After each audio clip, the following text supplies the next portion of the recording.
এক একটা নারীকে আল্লাহ তাআলা এক একটা ফ্যামিলির ম্যানেজিং ডাইরেক্টর বানিয়ে দিয়েছে। অনেক স্ত্রী আছে স্বামী ঘরে ঢুকলেই ঘরে আটা নাই, রুটি নাই, চাল নাই, ডাল নাই। অনেক বোনেরা আছে বাইরে যাওয়ার সময় পার্লারিং করে মেকআপ করে সুন্দর জামা কাপড় পরে বাইরে যায়, আর স্বামীর সামনে আসলে বুয়ার মতো থাকে। ড্রাইভারের সাথে কথা বলার সময় মিষ্টি হাসি দিয়ে কথা বলে। বাজারে শপিং করতে গেলে আসসালামু আলাইকুম ভাই কেমন আছেন, কি সুন্দর আসসালামু আলাইকুম। স্বামীর সামনে আসলে আর এই মিষ্টি কথাটা নাই। কেউ ফোন দিয়েছে, হ্যালো কে, স্বামীকে চায়, উনি বাসায় নাই, কাট। আমার বোনেরা, আমার মায়েরা, খবরদার, আপনার স্বামীর ভেতরে আপনার জান্নাত, আপনার স্বামীর ভেতরে আপনার জাহান্নাম। Rose TV 24. Enjoy by listening to the Holy Quran. স্ত্রীদেরকে আল্লাহ কি দায়িত্ব দিয়েছে একটা ফ্যামিলিকে সুন্দর করতে, একটা দাম্পত্য জীবনকে সুন্দর করতে। স্ত্রীর এক নম্বর দায়িত্ব হচ্ছে she should make a comfort to her husband. স্ত্রীর উচিত স্বামীর জন্য ঘরটাকে প্রশান্তির নীর বানিয়ে রাখা। কি বানিয়ে রাখা? প্রশান্তির নীর। স্ত্রী হওয়া উচিত এমন যাকে দেখলে স্বামীর চোখ জুড়ায়, স্বামীর প্রাণ জুড়িয়ে যায়, স্বামীর হৃদয়টা ঠান্ডা হয়ে যায়, ঠিক কিনা? আর স্ত্রীর দিকে তাকালে যদি মেজাজ গরম হয়ে যায়, মেজাজ খিটখিটে হয়ে যায়, ঝামেলা আছে না নাই? ঝামেলা আছে। এজন্য মেহেরবানি করে আমাদের বোনরা যারা এমন কোনো কাজ করবেন না যেটা স্বামীর মেজাজকে খিটখিটে করে দেয়, কারণ আল্লাহ তাআলা আপনাদেরকে তৈরি করেছে লিতাসকুনু ইলাইহা, স্বামী আপনার কাছে গেলেই যেন তার হৃদয়টা প্রশান্ত হয়ে যায়, ঠিক কিনা? অনেক স্ত্রী আছে না জেনে না বুঝে স্বামীর সাথে এমন খিটখিটে মেজাজ দেখায় যেটা স্বামীর জন্য মেনে নেওয়া কষ্টকর। স্বামীর জন্য একটা ত্রাস হয়ে দাঁড়ায় স্ত্রী, ত্রাস।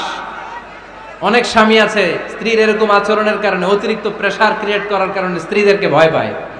এজন্য বোনদেরকে বলবো লিতাসকুনু ইলাইহা, এমন ভাবে আপনি আপনার স্বামীর সামনে নিজেকে প্রেজেন্ট করেন যাকে আপনাকে দেখলে আপনার স্বামীর চোখ জুড়িয়ে যায়, হৃদয়টা প্রশান্ত হয়ে যায়, আপনাকে দেখলেই আপনাকে ভালোবাসতে মনে চায়, ঠিক কিনা?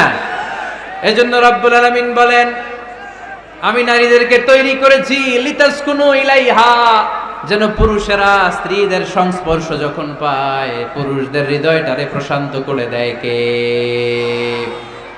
রব্বুল আলামিন বলেছেন খাদিজার জন্য জান্নাতে আমি এমন একটা ঘর বানিয়েছি যেই ঘরের মধ্যে কোনো বিশৃঙ্খলা নাই। খাদিজার জন্য জান্নাতে এমন একটা প্রাসাদ আমি বানিয়েছি যেই প্রাসাদের মধ্যে কোনো আওয়াজ নাই, কোনো কোলাহল নাই, কোনো বিশৃঙ্খলা নাই।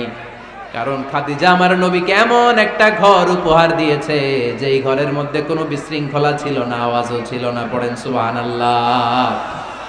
আল্লাহ রাসূল যখন সারাদিন কাফেরদের মাঝে কোরআনের দাওয়াত দিতেন, কোলাহল মারামারি জীবনের ঝুঁকি নিয়ে মক্কার কুরাইশদের মাঝে যখন দাওয়াত দিতেন, সব বিশৃঙ্খলা ঝামেলা গোলমাল শেষ করে রাতের বেলায় যখন খাদিজার ঘরে বিশ্বনবী ঢুকতেন, বিশ্বনবীর হৃদয়টারে প্রশান্ত করে দিত কে? আম্মাজান খাদিজা বিশ্বনবী সাল্লাল্লাহু আলাইহি ওয়াসাল্লামের জন্য এমন ঘর উপহার দিয়েছেন যেই ঘরে বিশ্বনবী আসলে বিশ্বনবীর হৃদয়টা ঠান্ডা হয়ে যেত। সুবহানাল্লাহ পড়েন। অনেক স্ত্রী আছে স্বামী ঘরে ঢুকলেই ঘরে আটা নাই, রুটি নাই, চাল নাই, ডাল নাই, এটা লাগবে ওইটা লাগবে, ওখানে যেতে হবে, একটার পর একটা ফিরিস্তি বলে বেড়ায়, আছে না নাই? না, এটা করবেন না। আপনার কি লাগবে এই সব দায়িত্ব আল্লাহ তাআলা স্বামীকে দিয়েছে, স্বামীকে জানাবেন। তবে ধীরে সুস্থে, ধীরে সুস্থে স্বামীর জন্য ঘরটাকে এমন করে রাখতে হবে যেন ঘরে ঢুকলেই স্বামীর হৃদয়টারে প্রশান্ত করে দেয় কে? এজন্য স্ত্রীর প্রথম দায়িত্ব ঘরটারে প্রশান্তির নীর বানানো। একটা সুখী দাম্পত্য জীবনের জন্য স্ত্রীর 2 নাম্বার দায়িত্ব হচ্ছে স্বামীকে ইন্সপায়ার করা, স্বামীকে সাহস জোগানো, পিছন থেকে ড্রাইভিং পুশের মতো কাজ করা। কারণ স্বামীকে যখন স্ত্রী সাহস যোগায় স্বামীর সাহস বেড়ে যায়, ঠিক কিনা? আল্লাহর হাবিব সাল্লাল্লাহু আলাইহি ওয়াসাল্লামের কাছে কোরআনের আয়াত নাযিল হলো, ইকরা বিসমি রাব্বিকাল্লাযী খালাক খালাকাল ইনসানা মিন আলাক ইকরা ওয়া রাব্বুকাল আকরাম আল্লাযী আল্লামা বিল কলম আল্লামাল ইনসানা মা লাম ইয়ালাম। পড়েন আল্লাহু আকবার।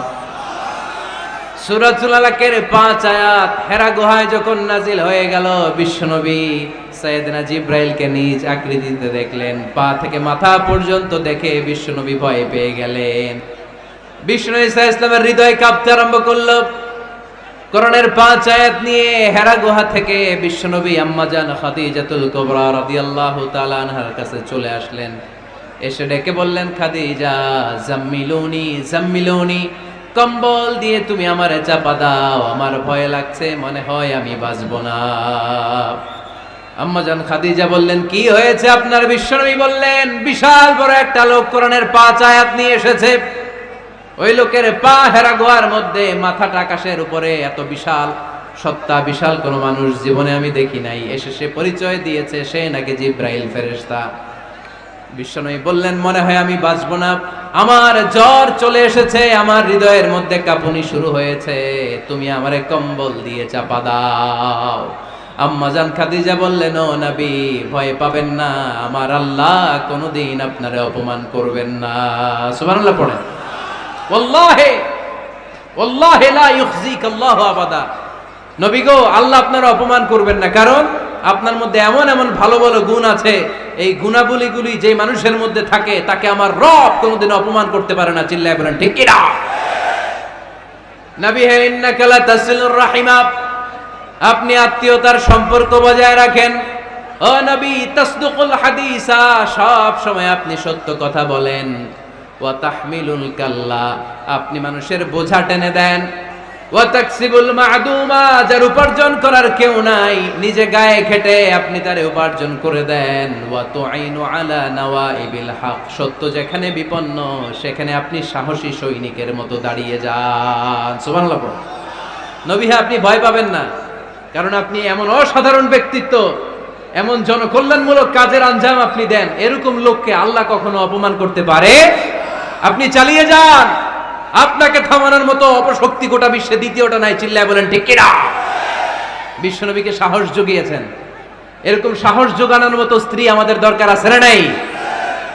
বিশ্বনবী সারাদিন বাইরে যখন কাফের মুশরিকদের অত্যাচার অনাচার সহ্য করে ঘরে আসতেন, আম্মাজান আয়েশা এমন সাহসিকতার বাণী শোনাতেন, এমন মোটিভেশন শোনাতেন, এমন ইন্সপায়ারেশন দিতেন, বিশ্বনবী সারাদিনে সব দুঃখ কষ্ট ভুলে গিয়ে এর পরের দিনের দাওয়াতি কাজের জন্য নতুন করে এনার্জি ফিরে পেতেন। চিল্লায় পড়েন আল্লাহু আকবার। এজন্য স্ত্রীর 2 নাম্বার কাজ হচ্ছে স্বামীকে সাহস যোগানো। 2 নাম্বার কাজ কি? স্বামীকে সাহস যোগানো, স্বামীকে সাপোর্ট দেয়া। স্ত্রীর 3 নাম্বার কাজ হচ্ছে স্বামীর ডাকে সাড়া দেয়া। কি দেয়া? স্বামী যদি স্ত্রীর সঙ্গ পেতে চায়, স্ত্রীর ওই ডাকে সাড়া দিতে হবে। রাতের বেলা স্বামী যদি স্ত্রীর সঙ্গ চায়, আর স্ত্রী যদি সঙ্গ না দিয়ে চলে যায়, ফজর পর্যন্ত স্ত্রীর উপর আল্লাহর ফেরেশতারা লানত দিতে থাকে। চিল্লায় পড়েন নাউযু বিল্লাহ। তবে হ্যাঁ, ভ্যালিড যদি কোনো কজ থাকে, ভ্যালিড কজ, অসুস্থতা, অন্যান্য কমপ্লেক্সিটি যদি থাকে, সেটা ভিন্ন ব্যাপার। কিন্তু ইগোর কারণে, ইগো, মেজাজ দেখিয়ে, রাগ দেখিয়ে কোনো বোন যদি স্বামীর আহ্বানে সাড়া না দিয়ে মুখ ফিরিয়ে চলে যায়, ফজর পর্যন্ত আল্লাহর ফেরেশতারা ওই মহিলার উপর লানত দিতে থাকে। আওয়াজ করে পড়তে হবে নাউযু বিল্লাহ। আবার বিশ্বনবী বলেছেন, খবরদার, রমজান ছাড়া কোন নফল রোজা কোন স্ত্রী যদি রাখতে চায়, নফল রোজা রাখার আগে স্বামীর কাছ থেকে যেন সে অনুমতি নিয়ে নেয়। নফল রোজা, আওয়াজ করে বলেন কি রোজা? ফরজ রোজা না। দিনের বেলা যেহেতু রোজা রাখতে হয়, কোন নারী, কোন যুবতী নারী, বয়স্কা নারীদের কথা ভিন্ন, কোন যুবতী নারী যদি নফল রোজা রাখতে চায়, সে তার স্বামীর পারমিশন নেবে। কারণ হয়তো স্বামী দিনের বেলা স্ত্রীর সঙ্গ চেতে পারে, ঠিক কিনা? এজন্য স্বামীর কাছ থেকে পারমিশনের দরকার আছে না নেই? দাম্পত্য জীবনকে সুখময় করতে হলে একজন স্ত্রীর 4 নম্বর দায়িত্ব হচ্ছে নিজের সতীত্বের হেফাজত করা। 5 নম্বর দায়িত্ব হচ্ছে স্বামীর সম্পদের হেফাজত করা। সাইয়েদনা আবু সুফিয়ান রাদিয়াল্লাহু তাআলা আনহু ছিলেন খুব কৃপণ মানুষ, বিষ্ণু ঈসা ইসলামের শ্বশুর। সহিহ বুখারীতে এসেছে, ওনার স্ত্রী এসে আল্লাহ রাসূল সাল্লাল্লাহু আলাইহি ওয়াসাল্লামের কাছে বলেন, ইয়া রাসূলুল্লাহ, ইন্না আবা সুফিয়ান রাজুলুন শাহীহ। হে আল্লাহর রাসূল, আবু সুফিয়ান খুব কৃপণ মানুষ, আমার আর আমার সন্তানদের খরচের জন্য যে টাকা পয়সা লাগে আমার স্বামী দেয় না। এখন আমার স্বামীর অনুমতি ছাড়া সিন্ধুক থেকে টাকা নেয় আমার জন্য জায়েজ কিনা? আল্লাহর হাবিব বললেন, হ্যাঁ, স্বামী যদি কৃপণ হয় তাহলে ফ্যামিলির খরচের জন্য যতটুকু দরকার অতটুকু নিতে পারবা, ওইটারে ক্ষমা করে দিবে কে? আমাদের অনেকের মধ্যে অনেক কৃপণ লোক আছে না নাই? এই কৃপণ লোক যদি থাকে, আপনার অনুমতি ছাড়াও ভাবি আপনার পকেট থেকে টাকা নিতে পারবে। কৃপণ যারা, তাদের পারমিশন ছাড়া পকেট থেকে, আলমারি থেকে টাকা নিয়ে যতটুকু দরকার ফ্যামিলির ততটুকু খরচ করা যাবে, অতিরিক্ত খরচ করা যাবে না। 6 নাম্বার দায়িত্ব হচ্ছে ছেলে মেয়েদেরকে দেখাশোনা করা, ছেলে মেয়েদেরকে বুকের দুধ খাওয়ানো। অনেক মা আছে ছেলে মেয়েদেরকে বুকের দুধ খাওয়াতে চায় না, আছে না নাই? হ্যাঁ, ডানু খাওয়ায়, ডানু। আর কি খাওয়ায়? হ্যাঁ, মিল্ক ভিটা, আর নিডো, নেসলে, সেরেলাক, আর হ্যাঁ বায়োমিল্ক। মাশাআল্লাহ, অনেক নাম জানেন তো আপনারা। মেডিকেয়ার। তো এই বুকের দুধ খাওয়াতে চায় না অনেক মায়েরা। আপনার বুকের দুধের মধ্যে বাচ্চাদের জন্য আল্লাহ রাব্বুল আলামিন ন্যাচারাল ভ্যাকসিন দিয়ে দিয়েছেন। চিল্লায় পড়েন সুবহানাল্লাহ। ন্যাচারাল, প্রাকৃতিক টিকা, বাচ্চার জীবনের প্রথম টিকাটা, সন্তানের জীবনের নবজাতক শিশুর প্রথম টিকাটা আল্লাহ তাআলা মায়ের বুকের শাল দুধের ভেতরে দিয়ে দিয়েছেন। সুবহানাল্লাহ পড়ে। টিকাগুলো তো বাজার থেকে কিনতে হয়, প্রথম টিকাটা আল্লাহ ফ্রি দিয়ে দিছে। সুবহানাল্লাহ পড়বেন না? এজন্য রাব্বুল আলামিন বলেন, ওয়াল ওয়ালিদাতু ইউরদি'না আওলাদাহুন্না হাওলাইনি কামিলাইনি লিমান আরাদা আন ইউতিম্মার রাদাআ। দুনিয়ার প্রতিটা মায়ের উচিত টানা 2 বছর তাদের সন্তান সন্ততিদেরকে দুধ খাওয়ানো। কয় বছর? আওয়াজ করে বলতে হবে, কয় বছর? মায়ের বুকের দুধ যে ছেলেগুলো খায় না, এদের ব্রেনের গ্রোথ হয় না। এগুলো হয় বলদা নাম্বার 1। কি হয়? বলদা নাম্বার 1। ফার্মের মুরগির মতো এগুলা। ফার্মের মুরগি দেখছেন? হ্যাঁ, ফার্মের মুরগি দেখবেন যে দোকানে যখন কিনতে যাবেন, এটারে নিয়ে যেখানে ওজন করে ওইখানে বসা রাখলে ওইখানেই বসে থাকে, আধা ঘন্টায় উঠবে না, এটা বসেই থাকে। আর গ্রামের মুরগি দেখছেন, দেশি মুরগি, ধরতে পারবেন এটারে? খবর আছে, ঘাম ছুটায় ছাড়বে। তো মায়ের বুকের দুধ যেগুলা খায় এগুলা দেশি মুরগির মতো, আর এই নিডু খায় যেগুলো, এগুলো 1 নাম্বার বলদা হয়, আর ফার্মের মোরগের মুরগির মতো হয়। ঠিক কিনা? উদাহরণটা দিলাম এই জন্য, আপনার সন্তানের ভবিষ্যতের কথা বোঝানোর জন্য উদাহরণটা দিয়েছে। বুকের দুধ খাওয়াবেন, এর মধ্যে আল্লাহ তাআলা এমন নিউট্রিশন, পুষ্টি গুণ দিয়ে মায়ের বুকের দুধকে আল্লাহ তাআলা সমৃদ্ধ করেছে। বাচ্চার ব্রেইনের গ্রোথ হয়, বাচ্চার হাড্ডিগুলো খুব শক্ত হয়, সে ইনফিরিয়রিটি কমপ্লেক্সে ভোগে না, হীনমন্যতায় ভোগে না। জীবনের যেখানেই যাবে সেখানেই সে হবে সফল। চিল্লায় বলেন ঠিক কিনা? অনেক মা আছে বুকের দুধ খাওয়াতে চায় না, ডানু খাওয়ায়, নিডু খাওয়ায়, আবার নিজেদের কাজের জন্য ব্যস্ত, ছেলে মেয়েদেরকে সময় দেয় না। আছে না নাই? নারীরা চাকরি করতে পারবে, হেজাব করে নিজেকে পর্দার মধ্যে রেখে শিক্ষকতা করতে পারবে, ডাক্তারি করতে পারবে, সব পেশায় তারা যেতে পারবে, নিজেদেরকে পর্দার মধ্যে রেখে হেজাব পরে সব জায়গায় যেতে পারবে। কিন্তু সন্তানদেরকেও দেখাশোনার দরকার আছে না নাই? অনেক মায়েরা নিজেরা থাকে চাকরিতে আর ছেলে মেয়েদেরকে দিয়ে রাখে কাজের মেয়ের কাছে। আছে না নাই? মনে রাখবেন, আপনি যদি অফিসে চাকরিতে ব্যস্ত থাকেন আর ছেলে মেয়ে যদি কাজের মেয়ের কাছে মানুষ হয়, তাহলে ছেলে মেয়ে আপনার আচরণ পাবে না, সে কাজের মেয়ের বুয়ার আচরণ পেয়ে পেয়ে বড় হবে। চিল্লায় বলেন ঠিক কিনা? এক একটা নারীকে আল্লাহ তাআলা এক একটা ফ্যামিলির ম্যানেজিং ডাইরেক্টর বানিয়ে দিয়েছে। A women is an MD of a family. একজন নারী একটা ফ্যামিলির ম্যানেজিং ডাইরেক্টর। এখানে অনেক কাজ আছে মিয়া। এখানে তার ফুড ম্যানেজমেন্ট এনশিওর করতে হয়, এখানে অনেক ডিপ্লোমেসি জানা লাগে। একজন নারীকে ফ্যামিলিতে টিকে থাকতে হলে কূটনীতি লাগে, শাশুড়ির সাথে বউয়ের ঝগড়া আছে না নাই, এটা ম্যানেজ করতে হয়। একান্নবর্তী ফ্যামিলি হলে স্বামীর ভাই বোন এদের মন মানিয়ে চলতে হয়, পুরো ঘরটাকে হ্যান্ডেল করতে হয়। এখানে আছে ফুড ম্যানেজমেন্ট, এখানে আছে ক্লিনিং ম্যানেজমেন্ট, এখানে আছে ডিপ্লোমাসি। পুরো ঘরের মধ্যে তো বিশাল একটা অফিস। এই কাজ ফেলে দিয়ে মহিলারা বাইরে ঘুরে বেড়ায় না। ফ্যামিলি সামলান। আপনি যদি ঘরমুখ হন তাহলে আপনার ফ্যামিলির মধ্যে বরকত দিয়ে এটাকে সমৃদ্ধ করে দিবে কে? তাহলে সুখী দাম্পত্য জীবনের 6 নম্বর ফর্মুলা হচ্ছে ছেলে মেয়েদেরকে সময় দেয়া। ছেলে মেয়েদেরকে সময় দেন। Spending money, spending time is more important than spending money for children. ছেলে মেয়েদের জন্য টাকা ব্যয় করার চেয়ে ছেলে মেয়েদের সাথে সময় ব্যয় করা বেশি গুরুত্বপূর্ণ। ঠিক কিনা? এমন অনেক ফ্যামিলি আছে আমি দেখেছি যে বাবাও চাকরিজীবী, মাও চাকরিজীবী। আছে না নাই? হয় ডে কেয়ারে না কাজের বুয়ার কাছে মানুষ হইতেছে। বাবা মারা যখন সকালে অফিসের জন্য বের হয় তখনও ছেলে মেয়ে ঘুমায়, আবার রাতে যখন মিটিং সিটিং সব শেষ করে ঘরে আসে তখনও ছেলে মেয়েগুলো ঘুমায়। শুক্রবার ছাড়া বাবা মার ছেলে মেয়েদের দেখা নাই। এরকম ফ্যামিলি আছে না নাই? ঢাকাতে পারিবারিক এই ক্রাইসিস, এই সংকটগুলো আমরা প্রায়ই শুনি। আল্লাহ তুমি আমাদের ফ্যামিলিগুলোরে বরকতময় করো, আমাদের ফ্যামিলিতে যেন আমরা জান্নাতি ইমেজ উপভোগ করতে পারি, তুমি তৌফিক দান করো। আওয়াজ করে পড়বো আমিন।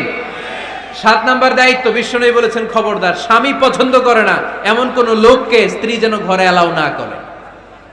স্বামী পছন্দ করে না এমন কোন লোককে আপনার স্ত্রী ঘরে অ্যালাউ করতে পারবে? আমার বোনেরা খবরদার, আপনার স্বামীর পারমিশন ছাড়া, আপনার স্বামী পছন্দ করে না এরকম কোন লোককে আপনার ঘরে আপনি অ্যালাউ করতে পারবেন না। 8 নাম্বার, স্বামীকে আর্থিকভাবে সহযোগিতা করা। যদি স্ত্রী ধনী হয়, আমরা সব এক করে ফেলছি, আসলে ইসলামের দৃষ্টিতে স্বামীর ব্যালেন্স আলাদা, স্ত্রীর ব্যালেন্স আলাদা। স্বামীর যাকাত আলাদা, স্ত্রীর যাকাত আলাদা, ঠিক কি না? স্ত্রী ধনী হতে পারে, স্ত্রীর আলাদা সম্পদ থাকতে পারে। যদি স্ত্রীর সম্পদ থাকে, স্ত্রীর উচিত তার সম্পদ দিয়ে তার স্বামীকে এস্টাবলিশ হতে, স্বাবলম্বী হতে সহায়তা করা। যদিও এটা আল্লাহ তাআলা আবশ্যক করে দেন নাই, কারণ আর্থিক ফিনান্সিয়াল সব কাজগুলোকে স্বামীর উপরে ফরজ করেছে কে? ফিনান্সিয়ালি 1 টাকা খরচ করা, 1 টাকার দায়ভার নেয়া কোন স্ত্রীর উপরে আল্লাহ আবশ্যক করে নাই। তারপরেও স্ত্রী যদি ধনী হয়, স্ত্রীর যদি জায়গা জমি থাকে, সম্পদ থাকে, তাহলে স্ত্রীর উচিত তার স্বামীকে স্বাবলম্বী হতে সহযোগিতা করা, ঠিক কিনা? আমরা মডেল হিসেবে আম্মাজান খাদিজা রাদিয়াল্লাহু তাআলা আনহার জীবনের দিকে যদি তাকাই, তাহলে দেখব উনি অনেক মহিয়সী, গরিয়সী একজন ব্যবসায়ী নারী ছিলেন। আম্মাজান খাদিজা রাদিয়াল্লাহু তাআলা আনহা ওনার ব্যবসায় স্টাফ হয়ে বিশ্বনবী ওনার সাথে পরিচিত হলেন। বিশ্বনবীর আমানতদারিতায় মুগ্ধ হয়ে আম্মাজান খাদিজা বিশ্বনবীরে বিয়ের প্রস্তাব দিলেন। আম্মাজান খাদিজা রাদিয়াল্লাহু তাআলা আনহার সাথে বিশ্বনবীর যখন বিয়ে হয়ে যায়, বিয়ের পরে আম্মাজান খাদিজা বলেন, ও বিশ্বনবী, আমার যত সম্পদ আছে, আমার ব্যবসায়ের যত মালামাল আছে, যত সম্পদ আছে, সব আমি আপনার পায়ের সামনে এনে রেখে দিলাম। আপনি দিয়ে দিলাম, সব সম্পদ আপনারা আমি দিয়ে দিলাম। আপনি ইচ্ছে মতো মানুষকে দান করতে পারেন, খরচ করতে পারেন, দাওয়াতি কাজে, মুসলিমদেরকে আজাদ করার কাজে আপনি ব্যয় করতে পারেন। আওয়াজ করে পড়েন আল্লাহু আকবার।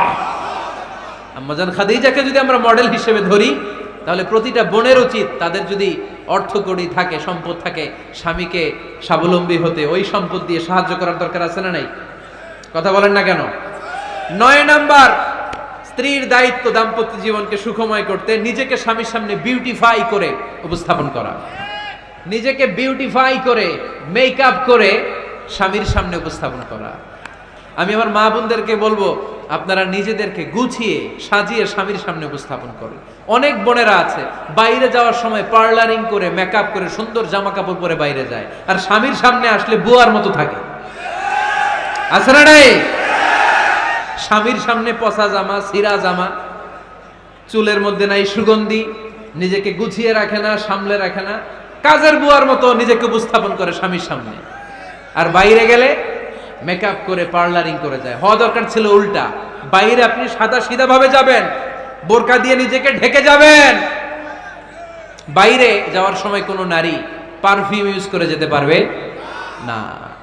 নারীরা যত পারফিউম ইউজ করতে মনে চায় আপনার বেডরুমে, আপনার স্বামীর সামনে, ঠিক কিনা?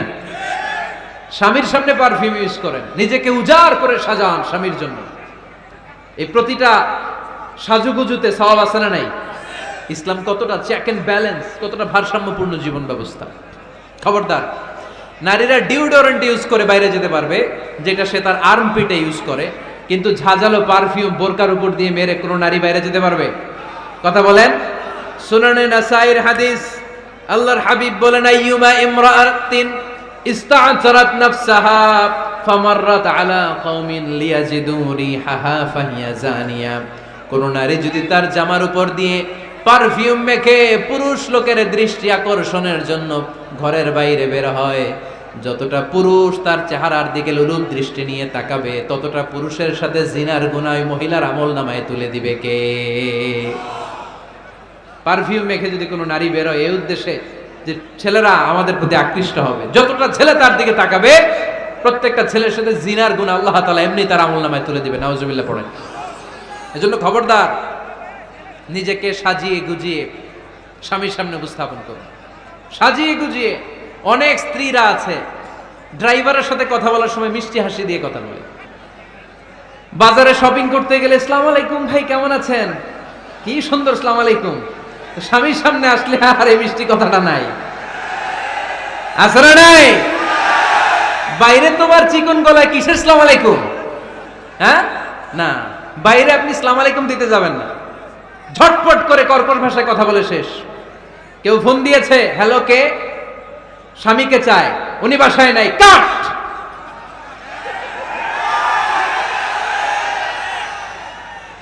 কারে চান, আপনার হাজবেন্ডের, নাই, কাট, শেষ করে দিবেন। মিষ্টি মিষ্টি আসসালামু আলাইকুম আসসালামু আলাইকুম বলা যাবে নাকি? খবরদার, খবরদার। বাজার করতে গেলে কি মিষ্টি হাসি, দোকানে গেলে কি মিষ্টি আলাপ, ড্রাইভারের সাথে কি সুন্দর কথা, সিএনজি ওয়ালার সাথে কি সুন্দর আলাপ, আর ঘরে আসলেই চেহারাটারে এরকম করে রাখে, আছে না নাই? ঘরে আসলেই স্বামীর সাথে খিটখিটে মেজাজ। না বোনেরা, উল্টো করে ফেলছেন আপনি। বরং স্বামী ছাড়া অন্যদের সাথে কথা শর্টকাটে সারবেন, যাতে কোনো ফিতনা চলে না আসে। চিল্লায় বলেন ঠিক কিনা? আর নিজেকে স্বামীর জন্য উজাড় করে সাজান, পার্লারিং করেন, বিউটিফিকেশন করেন, মেকআপ করেন, বেডরুমে পারফিউম মাখেন, নিজেকে উজাড় করে স্বামীর জন্য সাজান। সওয়াব দিয়ে আপনার আমল নামাটারে পূর্ণ করে দিবে কে? বিশ্বনবী যখন সফরে যেতেন, সফর থেকে ফিরে আসার সময় ডিরেক্টলি স্ত্রীর ঘরে যেতেন না। বিশ্বনবী একজনকে ঘরে পাঠিয়ে দিতেন, মদিনা রূপকণ্ঠে কিছু সময় অপেক্ষা করতেন, আর বলতেন আজকে আমি আয়েশার ঘরে যাব, আয়েশারে যে বলো আমি এসেছি। কয়েক ঘন্টা পরে আয়েশার ঘরে আমি ঢুকবো। সুবহানাল্লাহ পড়েন। স্ত্রীকে সময় দিতেন, কারণ স্ত্রী হয়তো কাজ করে, ঘর গুছায়, ঘেমে থাকতে পারে, তাকে নিজেকে গুছানোর জন্য সময়ের দরকার আছে না নাই? লম্বা সফর শেষ করে, সেই বুখারীর হাদিস, বিশ্বনবী যখন সফর শেষ করে মদিনায় ফিরতেন, ডিরেক্টলি স্ত্রীর কাছে যেতেন না, মদিনার উপকণ্ঠে ওয়েট করতেন এবং বার্তাবাহককে পাঠাতেন, যে বলো যে আজকে আমি সফিয়ার ঘরে থাকবো। সফিয়াকে সময় দিতেন 2-1 ঘন্টা, যাতে নিজেকে সাজিয়ে নিতে পারে। সুবহানাল্লাহ পড়ো। আমার বোনেরা, আমার মায়েরা, খবরদার, আপনার স্বামীর ভেতরে আপনার জান্নাত, আপনার স্বামীর ভেতরে আপনার জাহান্নাম। আপনার স্বামীর মনকে খুশি রাখতে পারলে জান্নাতের দরজাগুলো আপনার জন্য খুলে দিবে কে? ক্যাপাসিটির বাইরে কিছু চাবেন না। এই 10টা স্ত্রীদের দায়িত্ব।